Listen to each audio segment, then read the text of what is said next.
क्योंकि सास भी कभी बहू थी की दुनिया में ना एक ऐसा जबरदस्त तूफान आने वाला है जो सच में रिश्तों की पूरी बुनियाद ही हिलाकर रख देगा।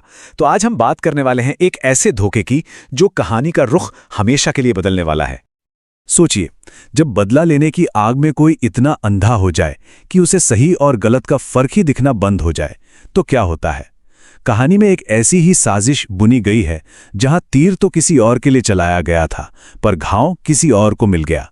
चलिए इस उलझी हुई साजिश की एक एक गांठ को खोलते हैं।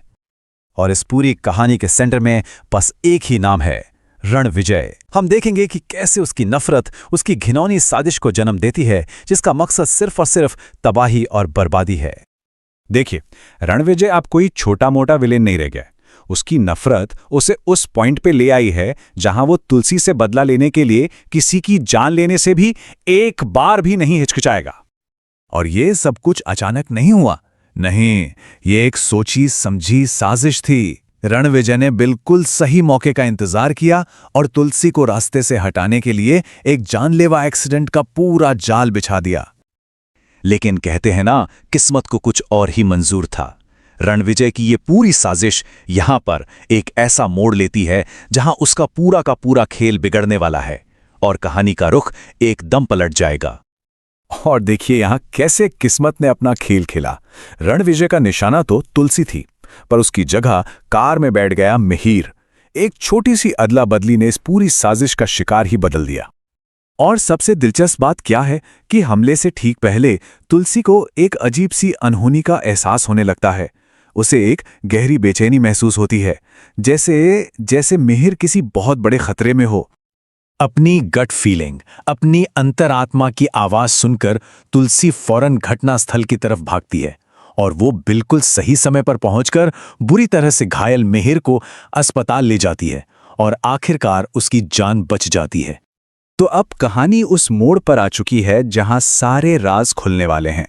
अस्पताल का वो टेंशन भरा माहौल एक ऐसे टकराव का गवाह बनेगा जो सब कुछ बदल कर रख देगा।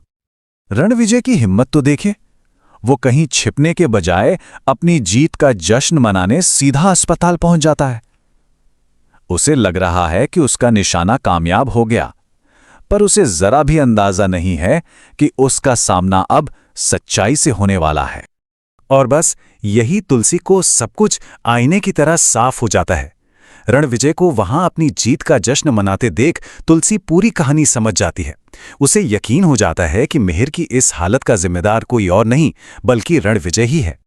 ये देखते ही तुलसी का गुस्सा 7वें आसमान पर पहुंच जाता है और वो सबके सामने रणविजय को एक जोरदार थप्पड़ जड़ देती है। ये थप्पड़ सिर्फ एक जवाब नहीं था, बल्कि रणविजय के असली चेहरे से पर्दा उठाने की पहली कड़ी थी। इस एक थप्पड़ के बाद रणविजय का खेल समझिए खत्म होने की कगार पर है। चलिए देखते हैं कि कैसे इस विलेन का पर्दाफाश होता है और उसकी कहानी का अंत कैसे लिखा जाता है। कहानी में एक और ट्विस्ट आता है जब मिहिर को ठीक उसी पल होश आता है जब रणविजय का सच सबके सामने आ रहा होता है। अपनी हार देखकर रणविजय बौखला जाता है और मिहिर पर आखिरी हमला करने की कोशिश करता है, लेकिन तुलसी एक बार फिर ढाल बनकर उसे बचा लेती है। तो अब रणविजय के लिए भागने के सारे रास्ते बंद हो चुके हैं। उसकी सच्चाई सबके सामने है, मिहिर खुद गवाह है और अब तो कानून अपना काम करेगा। विलेन का खेल आखिरकार खत्म ही हो गया। रणविजय की कहानी तो खत्म हो गई, लेकिन इस बड़े तूफान के बाद एक नया सवाल खड़ा हो गया है। क्या ये घटना तुलसी और मिहिर के रिश्ते को हमेशा के लिए बदलने वाली है? इस पूरी घटना ने एक बात तो फिर से साबित कर दी है कि तुलसी ही अपने परिवार की असली ढाल है। उसने एक बार फिर न सिर्फ मिहिर की जान बचाई बल्कि पूरे परिवार को एक बहुत बड़ी मुसीबत से भी निकाल लिया। तो आखिरी और सबसे बड़ा सवाल यही है कि क्या ये जानलेवा हादसा उन दोनों के बीच की सारी दूरियों को मिटा पाएगा? क्या हम उनके रिश्ते में एक नई फ्रेश शुरुआत देखेंगे? इस सवाल का जवाब तो अब कहानी के आने वाले मोड़ ही देंगे। पर सोचने वाली बात यह भी है कि इतने उतार चढ़ाव और इतनी मुश्किलों के बाद क्या तुलसी और मिहिर का फिर से एक हो जाना ही इस कहानी का सही अंजाम होगा?